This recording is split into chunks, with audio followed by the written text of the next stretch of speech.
Hi everyone, thank you for joining me. So here it is, the end of April 2020.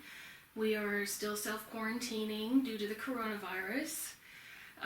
So in my effort to stay socially distant, I went for a walk in the local cemetery and came across a tombstone for a Dr. John Bell Holt. And he lived during the turn of the century, dying in 1940s.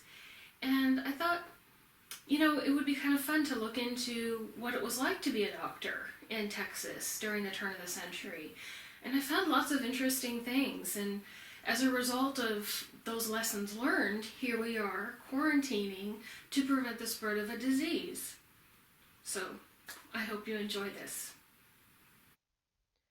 Dr. John Bell Holt was born on May 17, 1856, in Creelsboro, Kentucky, and died in San Antonio on February 9, 1943. He moved to Belton, Texas, and eventually to Lockhart in 1873. He returned to Kentucky for his education in medicine, and in 1876 he opened a practice in Lockhart. He was also one of the several druggists in town, and served as a director for the First National Bank of Lockhart.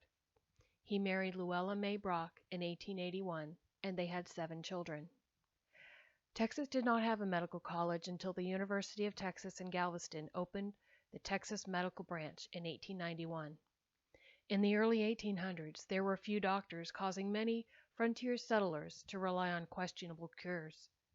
One such medicine was the Texan Universal Pill, which professed to cure bilious fever, conjunctive fever, yellow fever, cholera morbus, and other ills. The dosage of 7 pills had a laxative effect, vigorously flushing supposed harmful elements from the body, not to mention needed fluids and electrolytes. Other pills and tonics laced with opiates and alcohol made a sufferer feel like he or she was getting better, at least until the buzz wore off. One report of the day declared that many of the doctors were more dangerous to the settlers than the Indians. Yellow fever and smallpox were the causes of epidemics in the 19th century. Even Sam Houston's widow Margaret succumbed to yellow fever after a mosquito bite in 1836. Fear of infection prevented the transport of her body to lay next to her husband in Huntsville. Even the local Baptist preacher would not preside over her funeral as she was laid to rest in Independence. An outbreak of smallpox began in Laredo in late 1898. Dr. Walter Fraser Blunt, the third state health officer of the state and a former quarantine officer, went to Laredo from Austin to lead the fight against the epidemic. He set up a field hospital to isolate patients, ordering the burning of clothing and bedding, fumigation, and door-to-door vaccinations. When he realized that residents were not fully embracing the quarantine program, especially mandatory inoculation, he asked the governor to send in Texas Rangers. A contingent of Rangers under Captain J. H. Rogers arrived on March 19, 1899, and began enforcing the health officer's orders more vigorously than some of the city's residents thought proper. Milling protesters pelted Rangers and health workers with harsh words and harder rocks, leading to a couple of minor injuries.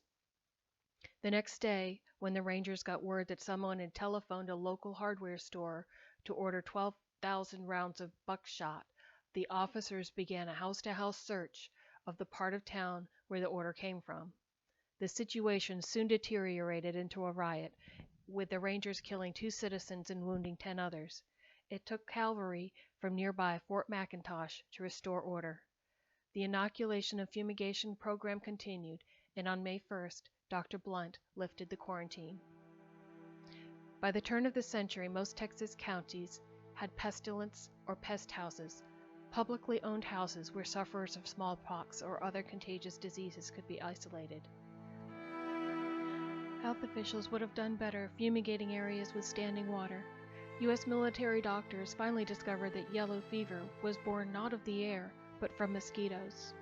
By spreading oil over open water and otherwise attacking mosquito breeding areas, the disease was finally controlled. Both doctors in this story are buried in the Lockhart Memorial Cemetery.